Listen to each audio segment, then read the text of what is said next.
Nagkaroon ng biglaang katahimikan sa buong lugar dahil sa hindi inaasahang pangyayari. Habang nakatayo si Secretary Lu, sumagi sa kanyang isipan. Pinatay niya ang tawag sa akin. Bawat student leader na nakakakita sa akin ay yumuyuko at bumabati ng may lubos na paggalang. Pero ikaw, may kaunting pera ka lang, yun lang naman. Sabay tinapik niya ang kanyang sarili at mahina niyang sinabi, kalimutan na lang. Alam niyang agarang kailangan ang proyektong ito, ngunit matagal nang walang progreso. Si Secretary Kung ay siguradong maghahanap ng mananagot. Dahil dito, naupo siya nang may halatang pagkainis sa kanyang mukha. Inilagay niya ang isang kamay sa kanyang ulo, saka bahagyang ginalaw ito habang iniuutos kay Professor Lee, dahil may kakayahan namang mamuhunan si Shen Yuan, bakit hindi natin siya imbitahan para sa isang pagkain? Agad namang sumagot si Professor Lee habang may bahagyang kaba, sige, ipapadala ko na sa kanya ang mensahe sa WeChat ngayon.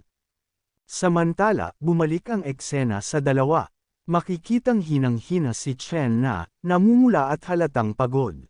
Samantalang si Shen Yuan naman ay napangiti habang nakatingin sa kanyang telepono. Sumagi sa kanyang isipan, ano? Iniimbitahan nila akong maghapunan. Sa ngayon, nasa akin ang bentahe sa negosasyon. Kailangan kong makuha ang buong kontrol sa pamumuhunan. Hayaan muna natin si Lu Jiaojiang na maghintay ng kaunti. Lumipas ang ilang sandali at nakabawi na ng lakas si Chen na. Bumangon siya mula sa pagkakahiga kay Shen Yuan at mabilis na sinuot ang kanyang panty upang makaalis. Ngunit bago pa siya tuluyang matapos sa pagsusuot nito, lumingon siya kay Shen Yuan at sinabi, Shen Yuan, kung abala ka, sige lang at ayusin mo muna ang mga dapat mong gawin. Pwede naman tayong maghapunan sa ibang araw. Pagkasabi nito, agad siyang naglakad palayo, namumula ang kanyang mukha dahil sa kanilang kakaibang ginawa. Samantala, si Shen Yuan ay hindi mapigil ang titigan si Chen na habang papalayo ito. Napangiti siya habang iniisip, talagang inaalagaan ako ni Chen na sa lahat ng paraan. Napakabuting babae niya. Tumawag kay Shen Yuan si Min Hui, kaya naman agad niya itong sinagot. Hindi nag-aksaya ng oras si Min Hui at agad siyang tinanong, Shen Yuan, anong ginagawa mo? May oras ka ba para maglakad-lakad sa track? Medyo nag-aalangan man, sumagot si Shen Yuan, lakad lang. Akala ko naman iniimbitahan mo akong uminom ng malamig na inumin. Bahagyang nag-atubili si Min Hui bago sumagot, hindi ko kaya. Buwan ang dalaw ko kasi. Habang nasa tainga pa rin ni Shen Yuan ang telepono, naisip niya, kaya pala hindi ako pinuntahan ni Min Hui nitong mga nakaraang araw. Yun pala ang dahilan. Namumula si Min Hui habang may kaunting kaba sa kanyang boses nang sabihin niya, pero, kung talagang gusto mo, siguro naman hindi rin imposible. Pagkarinig nito, agad kinuha ni Shen Yuan ang kanyang mga damit upang magbihis at puntahan si Min Hui. Habang nagbibihis, sinabi niya, mas mahalaga ang kalusugan mo. Huwag mo nang sasabihin ulit ang ganyang bagay. Min Hui, pupuntahan kita sa dormitoryo. Lumipas ang ilang sandali, at nakarating na si Shen Yuan kay Min Hui. Pagkakita pa lang sa kanya, agad siyang niyakap ni Min Hui ng mahigpit. Habang yakap-yakap niya ito, mahinahon niyang sinabi, mag-ingat ka sa mga susunod na araw, okay? Hindi ko alintana ang maghintay ng mas matagal. Ang mahalaga ay alagaan mo ang sarili mo. Bilang tugon, agad siyang hinalikan ni Min Hui sa pisngi at masayang sinabi, Shen Yuan, ang sweet mo talaga. Pagkatapos ay bahagyang lumayo ito at tinanong siya, hayaan mong tanungin kita. Ano ba talaga ang relasyon natin? Sa ibabaw ng ulo ni Min Hui, makikita ang kanyang favorability na umabot na sa 71. Sa kanyang isipan, naisip niya, kailangang itanong ko ito ngayon. Ginawa na natin ang lahat ng ginagawa ng magkasintahan. Anong babae ba ang hindi nagnanais ng opisyal na titulo? Napaisip si Shen Yuan sa biglaang tanong ni Min Hui. Delikado ang tanong na to. Pero halata namang mas lumalim pa ang damdamin ni Min Hui para sa akin. Talagang gusto niya ako. Pagkatapos ng ilang segundong katahimikan, mahinahon siyang sumagot, syempre, tayo ay magkasintahan. Pagkasabi nito, agad niyang niyakap si Minwei ng mahigpit. Tumingin ito sa kanya at tinanong muli, totoo ba yan? Sumagot si Shen Yuan ng walang pag-aalinlangan, oo. Sa labis na saya, inilapit ni Minwei ang kanyang mukha sa kanya. Masigla niyang sinabi, Shen Yuan, ako lang ang nag-iisang girlfriend mo, hindi ba? Habang mahigpit ang kanilang pagyayakapan at patuloy sa paglalandian sa gitna ng daan, naisip ni Shen Yuan, ang iba ay hindi ko naman tinatawag na girlfriend. Sila ay sweetie, baby, babe, darling. Maya-maya, matapos ang matagal nilang pagyayakapan, muling nag-usap ang dalawa habang magkahawak kamay. Masayang sinabi ni Minwei, dahil ang bait mo sa akin, bibigyan kita ng isang espesyal na gantimpala sa loob ng ilang araw. Ngumiti si Shen Yuan at nagtanong, dadalhin kita sa shopping ngayong weekend. Ano ang gusto mo, kotse o bahay? Sinabi pa niya habang nakangiti, huwag mo akong tipirin, hindi mo kailangang mag-alala sa gastos.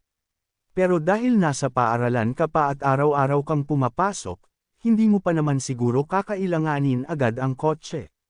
Mas mabuting bilhan na lang muna kita ng bahay. Kapag kailangan mo na ng kotse, bibilhan kita. Ano sa tingin mo? Nagulat si Minwei sa sinabi ni Shen Yuan. Namumula niyang isinagot. Ikaw, bibilhan mo ako ng bahay o kotse. Napakamahal naman yan. Isang bag o kaunting make-up lang, masaya na ako. Habang magkahawak pa rin sila ng kamay at naglalakad ng magkasama, sinabi ni Minwei, sige, susunod ako sa gusto mo. Sinabi lang ni Shen Yuan, gabi na. Ihahatid na kita pabalik sa dorm mo. Siguraduhin mong magpahinga ka ng mabuti sa panahon ng regla mo. Habang naglalakad sila, naisip ni Shen Yuan, bukas, kailangan kong pumunta sa Qingzhou Lake para kunin ang pagmamay-ari ng bahay. Kinabukasan, nagmamaneho si Shen Yuan, at habang nasa isang traffic light, biglang tumawag sa kanya si Menglo. Sa kabilang linya, masigla nitong sinabi, Skinny boy, gising ka na. Halika, punta tayo sa gym kung may oras ka. Mahinahon namang sumagot si Shen Yuan, kailan naman ako naging skinny? At sigurado ka bang ang video mong yan ay naaangkop? Saglit na nag-isip si Menglo bago mapangiti at sumagot, ang naughty lang na mga lalaki ang nag-iisip na hindi ito angkop. Aminin mo na, may malisyoso kang iniisip, hindi ba? Napangiti lang si Shen Yuan sa kanyang narinig. Samantala, biglang napaisip si Menglo, ang tono niya. Halatang hindi niya ako tinuturing na iba. Bahagyang natawa ito at sinabi sa sarili, tingnan natin kung hanggang kailan mo kayang magpigil. Sa isang iglap, biglang may tumakbong papalapit sa kanya, si Zhao Wanteng, tinatawag ang kanyang pangalan. Agad tumingin si Menglo dito at masayang sinabi, oh, nandito ka na pala. Pagkalapit ni Zhao Wanteng, agad siyang nagtanong, anong ikinangiti mo ng ganyan kasaya ng maaga pa sa umaga? Masayang sumagot si Menglo, wala lang. Nakikipag-usap lang ako sa isang kaibigan. Nakakatawa kasi. Sabay silang naglakad at naupo sa isang bench. Habang nakaupo, sinabi ni Zhao Wanteng, halika na, sabihin mo na. May oras pa tayo bago magsimula ang klase. Sumagot si Menglo, may kaibigan akong babae. Nakahanap siya ng sugar daddy. Napakagalante. Binigyan siya ng apartment na nagkakahalaga ng 3 milyon yuan. Nagulat si Zhao Wanteng sa sinabi ni Menglo, kaya hindi niya napigilan ang sarili at muling nagtanong dito, 3 milyon. Ganun lang. Siguradong ang lalaking yun ay may yaman na nasa 10 milyon. Habang nakasandaw sa upuan at nakahalumbaba, seryoso siyang sinagot ni Menglo, nakakainggit talaga. Naging tahimik si Zhao Wanteng saglit, ngunit ramdam ang pagkagulat at pagkagiliw niya sa usapan. Habang tumatagal, lalong tumitindi ang kanyang interes. Sino ba ang lalaking ito? At bakit ganoon na lang kalaki ang kayang gastusin para sa isang babae? Kaya hindi niya napigilan ang isa pang tanong, sa dami ng pera niya, siguradong matanda na yung sugar daddy, hindi ba? Sa loob-loob niya, pilit niyang iniisip kung paano magiging sulit ang ganitong relasyon. Kahit matanda pa siya, sulit pa rin. Si Hao Jun, yung kuripot na walang kwenta, gusto akong matulog kasama niya pero kahit $5, hindi gumagastos. Panahon ng humanap ng mas matinong lalaki. Ngunit mabilis na itinama ni Menglo ang kanyang iniisip, hindi. Nasa early 20s pa lang siya. Mas bata pa nga sa kaibigan ko. Dahil sa sagot na ito, lalong naging mausisa si Zhou Wantang. Hindi niya naisip na posible pala iyon, tapos, paano naman ang itsura niya?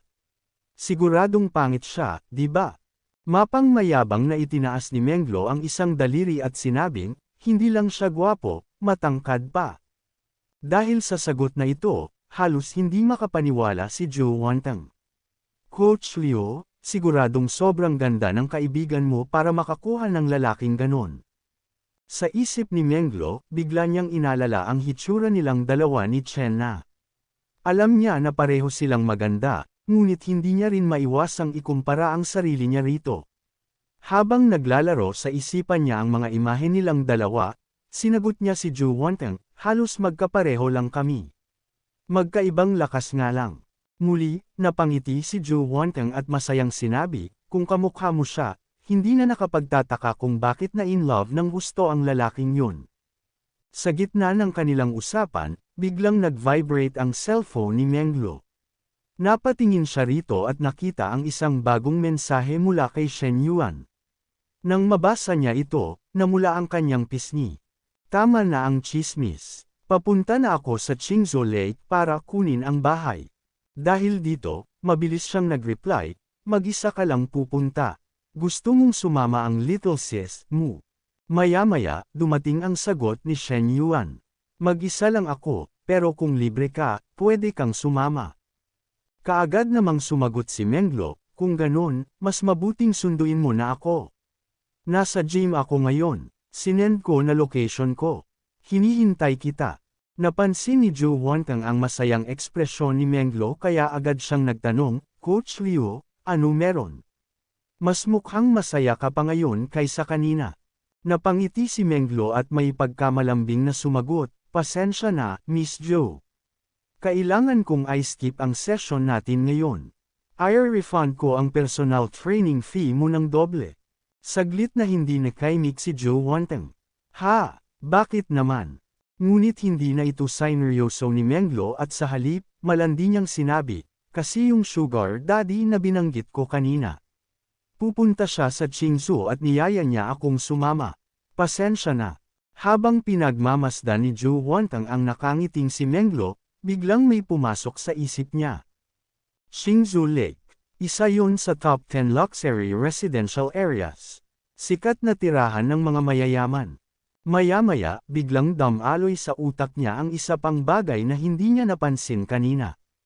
Teka, hindi ba ang sugar daddy ay para sa kaibigan niya? Bakit siya ang sasama para kunin ang susi? Samantala, lumabas na si Menglo sa gym.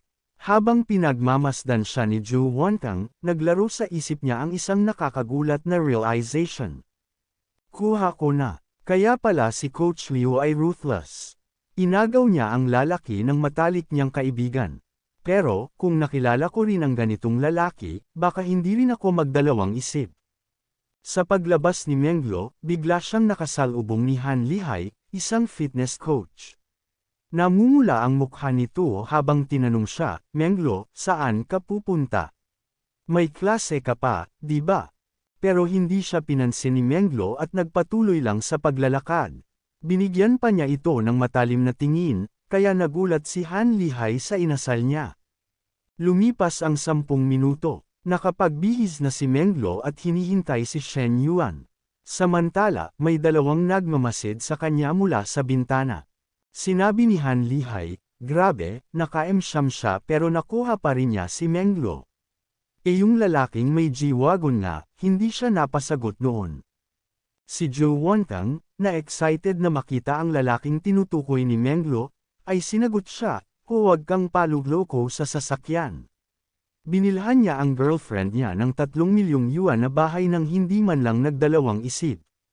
Nanlaki ang mata ni Han Lihai, 3 milyon. Ilang taon kaya bago ako makapag-ipon ng ganyan?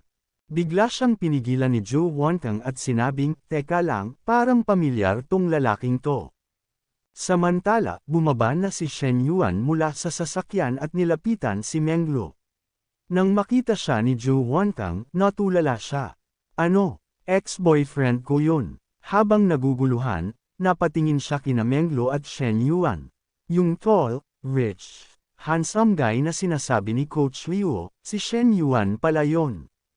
Habang pinagmamasdan ng dalawa, parang bumagsak ang mundo ni Zhu Huantang.